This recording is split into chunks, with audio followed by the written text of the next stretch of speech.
Hi there. Well, today is another challenge for us. We'll call it the Battle of Baden Hill. And the reason it's such a challenge is because we're trying to condense history of the United States that can sometimes take an entire year or months and months. And I'm trying to help you all review this important part of U.S. history so that we can build on it in the future. Remember that this is our Revolution unit.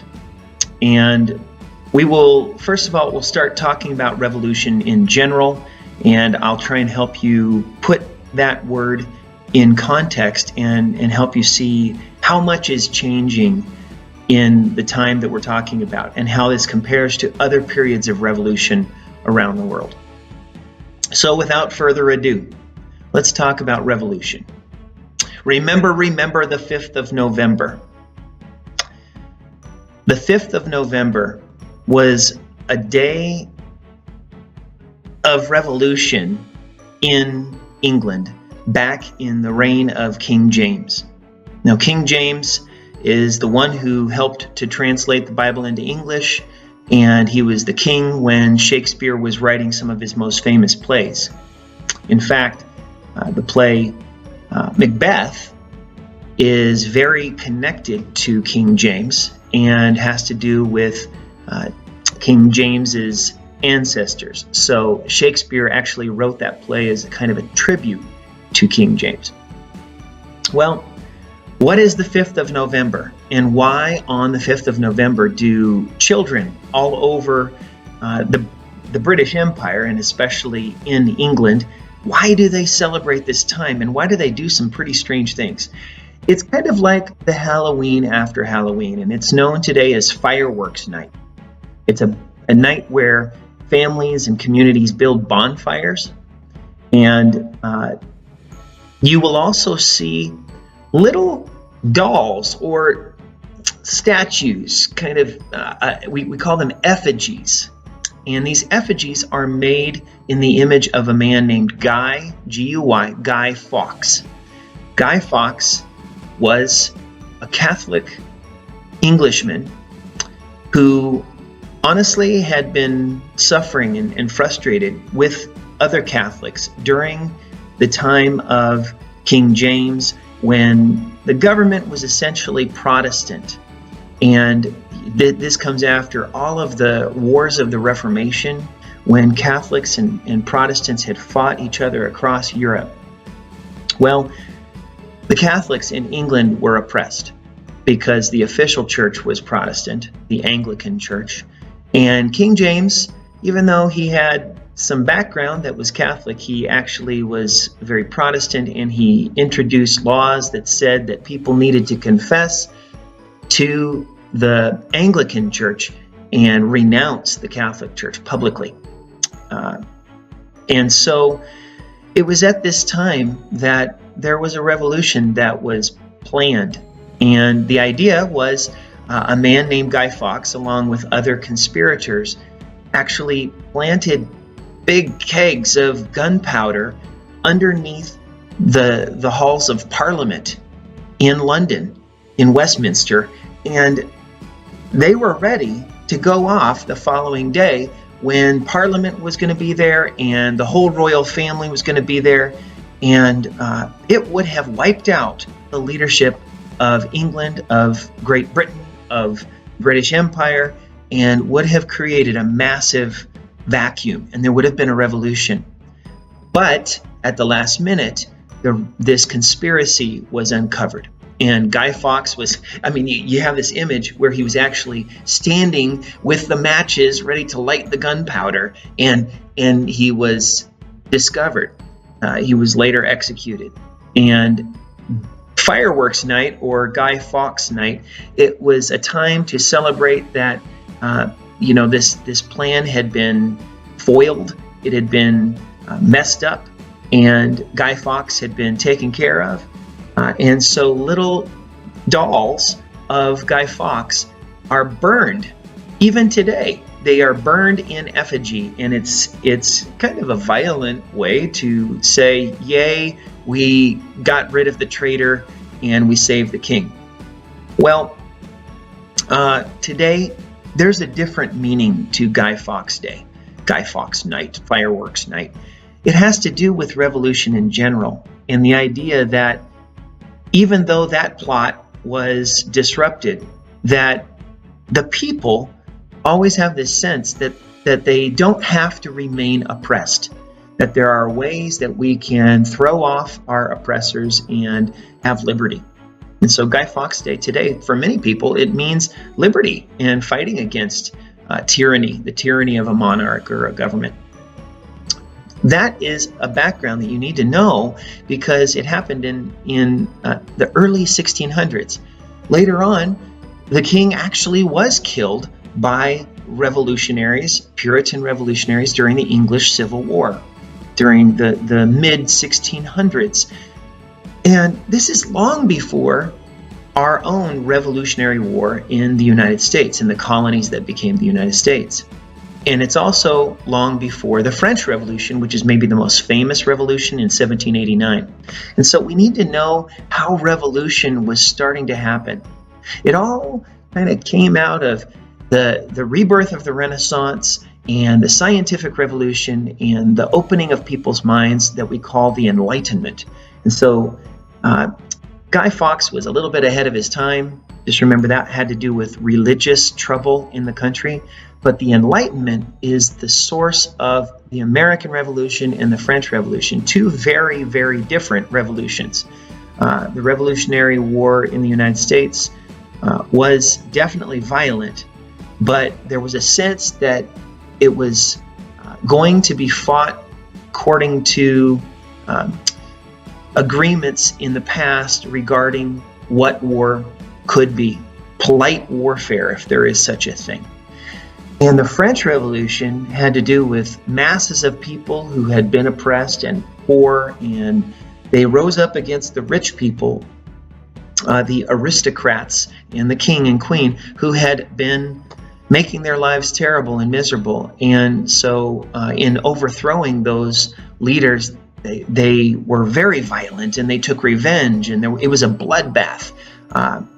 There's a time called the Reign of Terror, and the guillotine is the weapon of execution that was used during that time. So that's a little bit of background. We need to understand that revolution takes different courses in different times and in different cultural contexts or countries. And it's going to be important that you can compare how revolutions happen in different parts of the world to find similarities and differences. Well, let's talk a little bit about what caused the American Revolution. I'll call it the American Revolution, even though we must acknowledge that America isn't just the United States, not really. We go back to the 7 Years' War, which we've mentioned earlier and you've learned about. The 7 Years' War from 1754 to 1763 was maybe the beginning of what became the Revolutionary War. Now, if you did your math there, you'll say, what? That's not 7 years.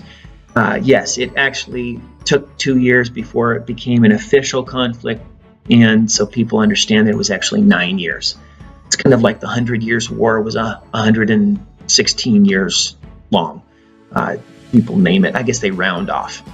So I want you to know that during the 7 Years' War, it was the British versus the French, and the battleground, it was a global war. It was like people call it World War Zero because it involved so many places and so many countries around the world. Remember that the British and the French were fighting over colonial territories in India, in Africa,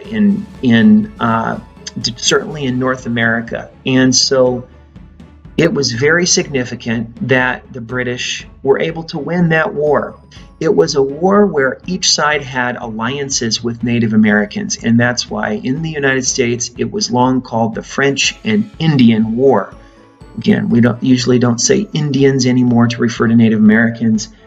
So calling it the 7 Years' War is probably more accurate, or maybe World War Zero is what they'll call it someday in the future. So there were these alliances, and On both sides, you had groups that were related to the Iroquois Indians, kind of the Indians in the between Canada and the United States today, along the Great Lakes region. And on one side, you had the Seven Nations, and the other side, the Iroquois Confederacy. And again, they both had common ground. On the French side, you had the Mohawks, and on the English side, you had the Mohicans. And so the famous novel, The Last of the Mohicans, is written about the 7 Years' War, the French and Indian War. And it's an interesting war. George Washington fought during that war and became a leading soldier during that time. And the Battle of Quebec is the most famous battle in 1759. General Wolfe on the British side and Montcalm on the French side. Those were the two leaders. Again, it's kind of like almost a Greek myth, an epic battle that was fought. Even though there were only about 10,000 troops on each side, it was decisive, with the British soldiers scaling the cliffs in order to kind of have a sneak attack on Quebec, and they were able to conquer Quebec. And as a result, their victory led to a total conquering of French possessions in the New World. They had to give up all their land possessions. And what also happened was a shifting. The Spanish basically gave up Florida to the British, and they received territory that would be the huge area in the southwest of the United States, or the colonies at that time. And the Louisiana Purchase is an interesting area that basically became Spanish, but later on, when Napoleon came to power, it was French again, and that's why Napoleon sold it to Thomas Jefferson in the United States.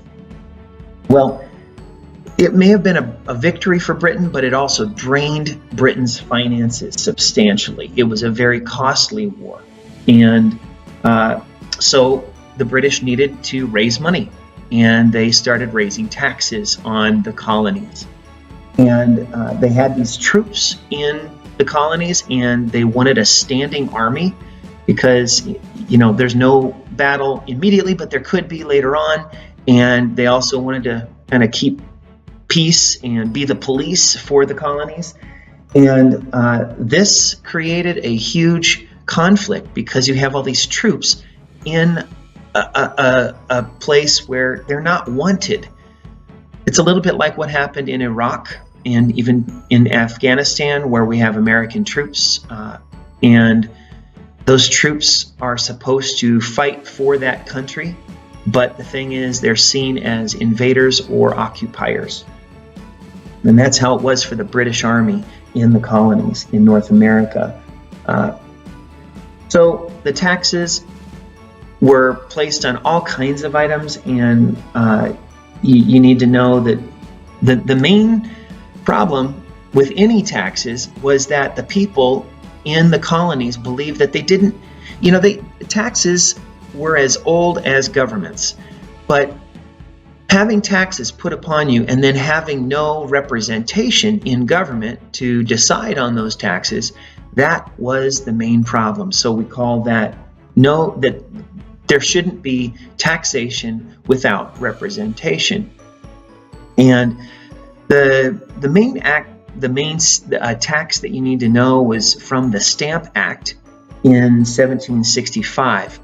That was not about postage stamps. It was about stamping published material, so newspapers, anything that went to a printer.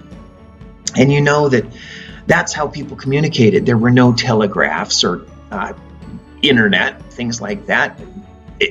Even radio. I mean, obviously, this was a time where everyone relied on published papers, and those had to receive an official stamp, and that cost money. And so printers were very upset about this, and people, they had to raise their prices, and so people who received the news, they were upset. And this was a time where newspapers were bringing people together to discuss government policies. So it's very much a cultural thing that's going on. And so the Stamp Act was really a catalyst for the Revolutionary War. It made it happen in the course of time.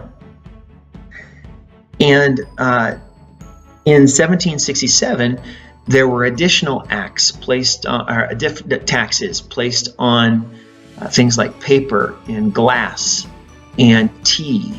And that's a foreshadowing of what's coming. These eventually were they were repealed because of the public resentment. They were repealed when Lord North became Prime Minister in England in 1770, but the tax on tea remained, and that's significant. Eventually, the people in the colonies, they despised the soldiers that had been placed in their midst, that they were often required to feed and house without any sort of payment. And so the other acts that were passed were called the Townshend Acts, and that was in 1767.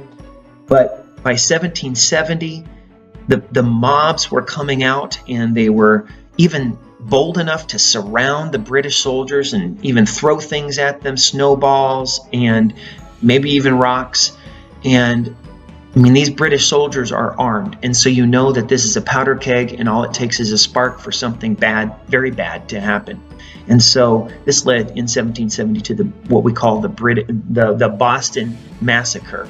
The Boston Massacre was basically when the mob is surrounding the British soldiers, and the British soldiers, even though they hadn't received the order to fire, they did fire, and they shot 11 people. And 5 of them died. The first one to die in that Boston Massacre was named Crispus Attucks. Crispus Attucks was an African American. And so even to the very first moment of the founding of our country, we need to see the sacrifice of African Americans in Crispus Attucks. And so what ended up happening is, because of this massacre, there was unrest, and it leads to a New England showdown, and that's not a game with the Patriots and Pittsburgh with Tom Brady. You know, this is a New England showdown that eventually led to the Boston Tea Party in 1773. This is, almost Christmas time, 1773. The tea had been taxed, and that was still in place, but now, Britain wants to support its company. There's a company called the East India Company that we talked about that controlled India. Well, they also were bringing tea from India and China to the colonies. And what was happening is that tea was getting to be more expensive than Dutch tea. And the Dutch tea was less expensive, and it was illegal. So people were smuggling it, and the people were buying the Dutch tea instead of the British tea. And so what the British did is they had another law passed where they reduced the price of British tea so that it was less than the smuggled Dutch tea, basically saying, in your face, we're going to make you buy British tea. Well, that was maybe the last straw. And Samuel Adams, we may know as one of the main revolutionaries, not to be confused with John Adams. They weren't connected, and John Adams was more of a lawyer. In fact, John Adams was the one who defended the British soldiers after the Boston Massacre. So it's kind of weird, because he ended up being a president of the United States, and he was supporting, the Revolutionary War. But Sam Adams was a revolutionary, and he, with another group of people, they were able to get on to the British ships in Boston Harbor, and they were disguised as Mohawk Indians, and they were able to dump $600,000 worth of tea. This, in today's money, this is a massive act. It's not just a few boxes of tea out into the harbor.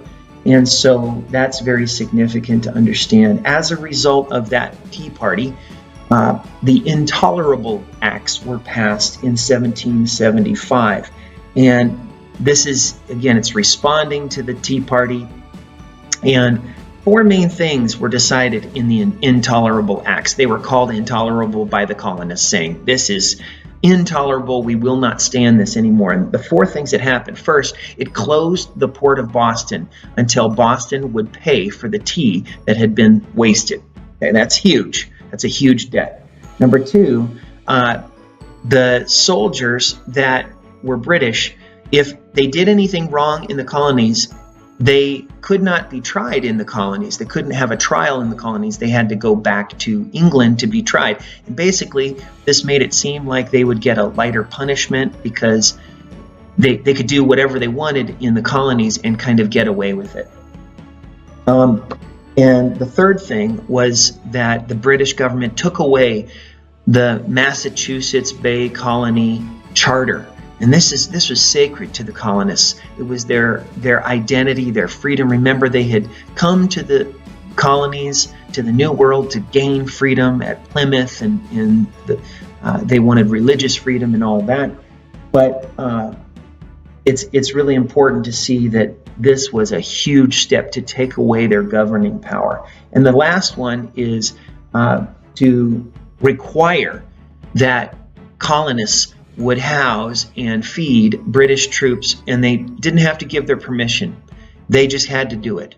And that was very repulsive. If you know our Bill of Rights to the Constitution of our United States, you know that there is a provision there that says that this cannot happen. The government cannot make everyday average families take in soldiers and support them.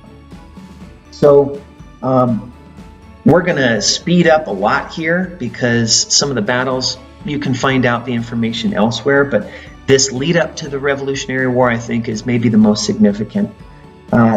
What ended up happening is the First Continental Congress met. They brought together representatives from all the colonial governments. This was kind of a shadow government. It had to be secret, remember, because many people in the colonies were loyalists. They supported the king. They did not support patriots or rebels. So we will move on to find out what happened when the First Continental Congress protested to King George III, also known as Mad King George.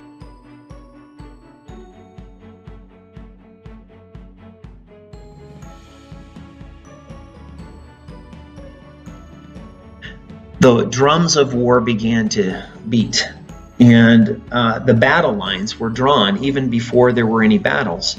You again need to understand that the Patriots were only a group of the colonists, and there were loyalists, Tories, who supported the crown, the king.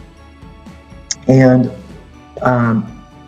what happened was that the militia, the colonial militia, started training outside of Boston in response to the intolerable acts. They started training their own soldiers. And they knew that eventually the British would start moving troops and would send reinforcements down from Canada for sure. But basically, they would come and they would make sure that no rebels could take over the city of Boston. And so, you know Paul Revere, and you probably heard about his ride. And it is true that he developed a plan so that the people of Boston could be warned if the British were massing and moving their troops. And so on April 18th, 1775, that's the night when Paul Revere did his ride. That was when he had created the signal with the manager of the North Church in Boston to put one light in the window if the British were coming by sea, one if by land, one if by land, a land route, and two lights if it were by sea. And so there ultimately were two lights in the window, and that meant that the British troops were coming by sea. And so Paul Revere started riding around and warning every house by house. But he couldn't have just shouted, "The British are coming, the British are coming," because a lot of the people along the way were actually British. He had to know who are the loyalists, who are the patriots, who are the loyalists, who are the patriots. And so he went warning people that the regulars were coming out. And that's probably what he said. The regulars are coming out, and he probably whispered it to each person at the door of the house. And that eventually led to the next day, the battles of Lexington and Concord, the shot heard round the world, which was the first battles of the Revolutionary War. Again, remember 1775 is when this is happening, not 1776. Some people think that that's when the Revolutionary War started. And so the Second Continental Congress met, and basically they were making important decisions, deciding that there would be a Continental Army, the Minutemen, and that army would be led by General George Washington. Remember, he'd become famous during the French and Indian War. And so he was appointed commander-in-chief at that time. And they also began crafting the Declaration of Independence. And that was primarily written by Thomas Jefferson, and it was adopted, honestly, on July 2nd, 1776, but not formally finalized until July 4th. And so that's why we have our Independence Day on July 4th.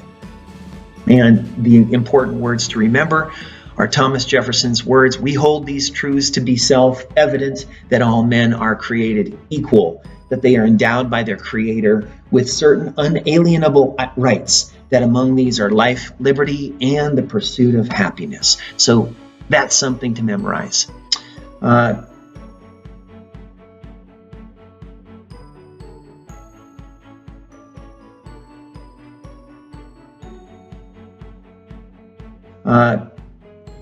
It's time now to talk about a few battles, and just know that after Lexington and Concord, things really started to heat up.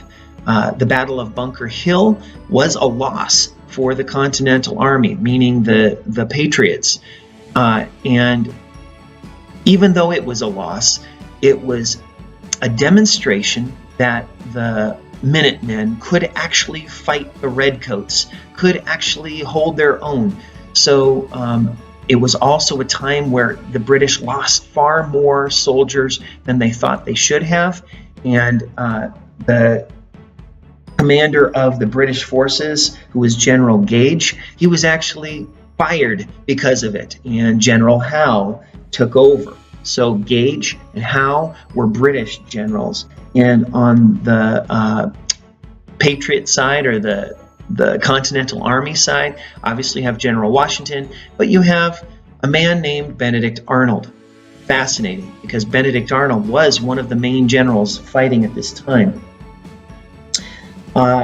One thing that happened in 1775, again, that was a turn for the worse, is, with the support of people like Jefferson and Franklin, the decision was made that the Continental Army would invade Canada. And so they attacked Montreal first and were able to take control of Montreal, a victory. But then they went to Quebec, and it was a total disaster.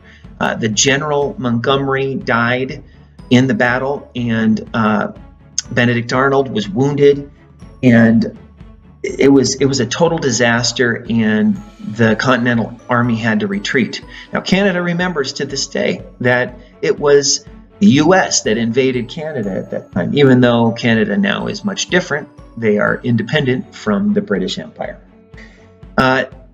It took a while for the Continental Army to really recover, and finally in 1777 there was a crucial turning point. There were reinforcements led by General Burgoyne from the British Army coming down from Nova Scotia, and I should actually do it over here, sorry. So coming down from Nova Scotia to support the British troops in the colonies, and at Saratoga in New York, they were defeated, and this was a major turning point. And Burgoyne was defeated, and as a result, what happened was that the French came to support the colonists against the British. Let me back up just a little bit. So the British came to New York, and they were going to basically dictate terms to the colonists, saying, take back your Declaration of Independence and we will have peace. And we'll go back to the way things were.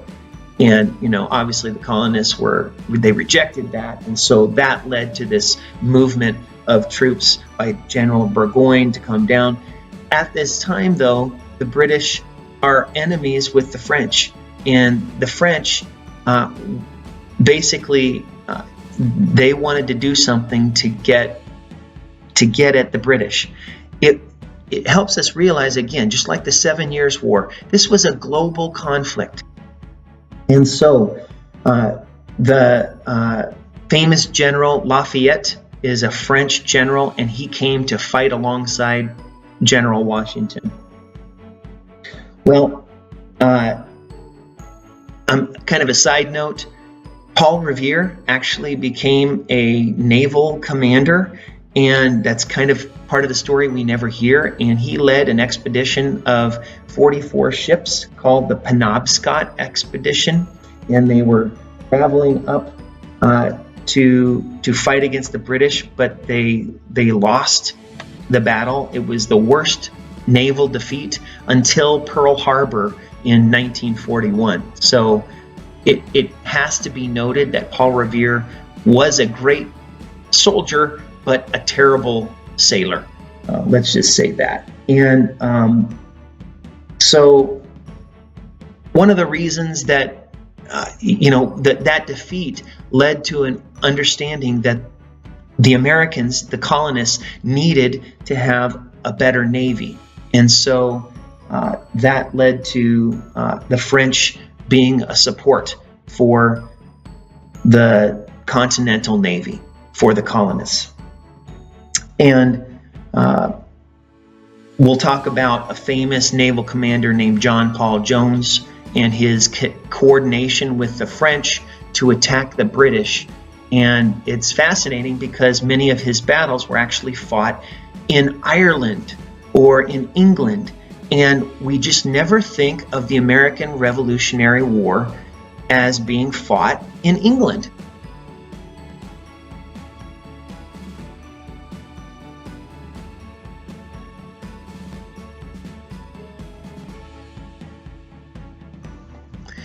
It's time to play the name game and learn a few of the names on each side. On one side you have the Continental Army, also called the Patriots, also called the Minutemen, also called the Americans. On the other side you have the British, the Redcoats, the Regulars. On the British side you have General Gage, who was in charge of all of the British armies. After the loss at Saratoga, he lost his job, and General Howe became general of the British armies. Remember this because G comes before H, Gage and then Howe. You also have Burgoyne, General Burgoyne. On the Continental Army side, the American side, you have, of course, General Washington, General Lafayette. You have General Montgomery, who was killed in the Battle of Quebec. And you have General Benedict Arnold, who was somebody who switched sides. And we're going to talk about each of them in turn. I want to specifically highlight one general really quickly. General Lafayette was from France. He was French, and he is kind of an honorary hero here in the United States. And he's known as the hero of two worlds because he was an aristocrat, but also a warrior for France under Louis XVI. And that's before the French Revolution, of course. And then he voluntarily came to the United States, and he risked his life, and he became a hero, and he was welcomed all over the United States after the war as a hero. So he was the hero of two worlds. It's important to mention here that not all revolutionaries are soldiers in the conventional sense. They don't take up guns. Thomas Paine was a winter soldier. He was a soldier in the sense that he published pamphlets, so we call him a pamphleteer. He published pamphlets that were propaganda to get people fired up about fighting against Britain and throwing off the chains of British tyranny. And he wrote a series of pamphlets called Common Sense. One of the most famous quotes from Common Sense is, "These are the times that try men's souls." And in the book, there are many other quotes that we cling to because they represent our understanding that it's difficult to start a revolution, and very often a revolution is not popular right away. And there are summer soldiers and there are winter soldiers. There are summer soldiers, fight while it's convenient, fight while the going is good. But winter soldiers, those are the ones who must fight and stay at Valley Forge in the cold, suffering, and then even though there's not a lot of support, they continue on and press on. And so Thomas Paine, you could say he gets a lot of the blame for the pain that follows, but also he should get some of the glory for the freedom that we all enjoy today. There are numerous winter soldiers that fought in the Revolutionary War, and we need to recognize these people in American history. One that I'll mention was Ethan Allen, who led the Green Mountain Boys to a victory at Fort Ticonderoga, and they also invaded Canada and kind of kept the British honest. And he is known as one of the heroes of the Revolutionary War as a result of his kind of gathering his own army together to support the Continental Army and the Minutemen. And you need to know Benedict Arnold was not just somebody who fought on the American side, even though he was wounded at the Battle of Quebec. Later on, his wife died and he married a new wife, and his new wife was the daughter of a loyalist. She was only 18 and she was very influential, and so she was a loyalist. Her family were loyalists, and that seems to have influenced Benedict Arnold. He also seems to have wanted the money. Apparently he was greedy because he was offered 20,000 British pounds to basically give up. And so fortunately his plot was discovered and he switched. He was able to flee, and he became a general for the British. And one of the amazing things is, he had been a hero at Saratoga along with all the other soldiers and generals, but at a battle called Groton Heights, he was a terrible villain. In fact, there were prisoners. It was a defeat for the colonists, and he was with the British, and basically they massacred the colonists who were fleeing. And so Benedict Arnold was a nasty man, and we wouldn't have known that. He could have been a hero of the Revolutionary War, except for some very, very bad decisions. Again, John Paul Jones was that naval commander, a very shady character too. It seems that he had a lot of trouble in his naval career where sailors died under his watch, sometimes because he punished them too hard, and he always had a reason for it, but sometimes it was clear that he had overstepped his authority. But he is seen as a hero of the Revolutionary War for his capture of a famous British ship, and he basically is credited with the words, "I have not yet begun to fight." And his determination, even though he had all these setbacks and moved from ship to ship, his most famous ship was called the Bon Homme Richard, the good man Richard, and that was a French ship. So he was based in France and fighting there in England because of the French alliance with the colonists. Nathan Hale gave his life for the Revolutionary War, and one of the main things you need to know is that he basically helped Washington when nobody else would. And it's important to note that he was a spy, and he basically sacrificed himself. And his famous words that he said before he was executed for treason by the British, he said, "I only regret that I have but one life to lose for my country." So the idea being that he wished that he could give more than one life for his country. And the final name that I want you to know is Cornwallis, who was the British general. From 1777 on, you need to know 1777 was a very difficult year for the American forces. First, they had the turning point victory at Saratoga, but then in the winter, they had this period where they had to spend the winter at Valley Forge.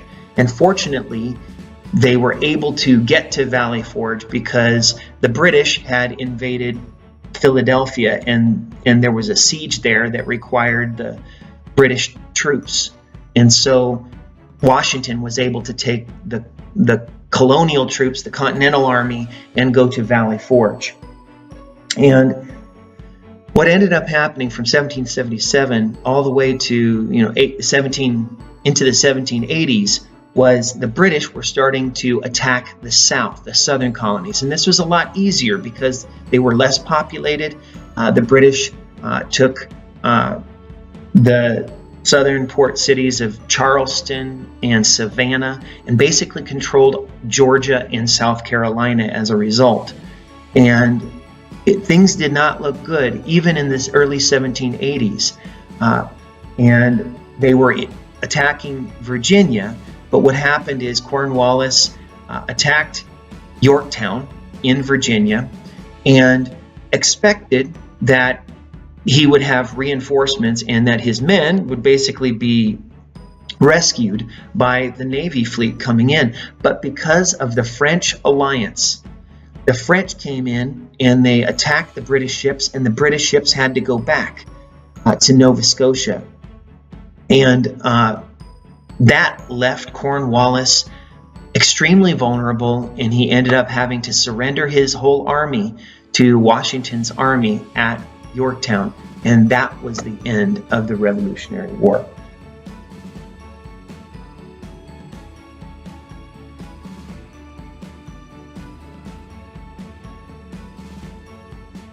Quickly, what were the effects of the Revolutionary War? The British, after the French and Indian War, the 7 Years' War, they had kind of put some boundaries on where the colonists could expand to. So, the colonists were expanding inward, and the British said, okay, we're going to make treaties, and colonists cannot go into that land and take it from the Native Americans. And the colonists didn't like this. It's irony because we talk about the Revolutionary War being fought for freedom and liberty, but it wasn't freedom for slaves. In fact, the British were becoming more open to the idea of giving slaves their freedom. And so it wasn't freedom for slaves, and it wasn't freedom for Native Americans, because the colonists wanted their land. And so they were going to keep pressing into those Indian Native American territories. And this expansion eventually would be a very bad thing. It was something that maybe it's an effect of the war. It's an expression of a desire to not do what the British were telling them to do, but it's also putting the Native Americans under a kind of slavery or oppression. There was also division because of the Loyalists and the Patriots. 60,000 Loyalists emigrated. They left the United States, and we don't hear about that. 60,000 people left because they thought that they would face punishment because they had been loyal to the king. And so there was division. There was also division about slavery. And as the new government was being formed with the Constitution in 1787, remember, first was the Articles of Confederation, which was the loose government, and it had a very weak central government, which allowed states to do what they wanted, and especially the slave states. They wanted to continue to have an economy where they could raise cotton, and they didn't have to worry about people in the North telling them that they couldn't have slaves. So what was going to happen when they came up with a constitution? Were they going to allow slavery or not? Are you going to be true to the Declaration of Independence or not? And so the forming of the Constitution was a very contentious process. It was a conflict where the South, the less populated southern states, wanted to have equal representation to the more populated northern states so that they could keep their way of life and keep their slaves. And so that is why in the Constitution originally it was written that slaves would be counted as 3/5 of a person. But remember, no slaves could vote. And so that meant that the only reason they wanted the slaves counted was so that they would have more influence. And when representatives were assigned to the different states, that the southern states could have more representatives even though they didn't have very much population. And we'll talk much more about that later. The Federalist Papers were documents that were written to debate the idea of a strong federal central government or a weak central government. And some people believe that states should have more power, and other people believe that the central government should have more power. And it was a tug of war between the states and the central government. And that continued all the way into the Civil War, nearly a century later. So finally, you have political parties that were formed. In England, there had been the Whigs and the Tories, and those were the two main groups. The Whigs, W-H-I-G-S, they were more liberal and believed the ideas of like Thomas Jefferson, although, that was in England, and so they believed John Locke, who was a philosopher, and the Whigs believed in more voting rights for average common people, and they wanted government to be not just about the rich people, but about every person. The Tories, though, were much more conservative, and they believed that you should have the House of Lords, basically having power over the other house, the House of Commons in Parliament. And that was transferred then to the United States, where you had, Democrats, and we look at Thomas Jefferson as one of the first Democrats, and you have Whigs, you have various political parties. The Republicans weren't really a political party with strength until the time of Abraham Lincoln. They were a relatively young political party when he came to power by being elected. That's a lot, more than you probably wanted to know, but not at all what we could have studied. I hope that this is a good preparation as we get ready to go on and learn further for the rest of the year. Thanks for listening. Thanks for fighting the battle of Baden Hill with me.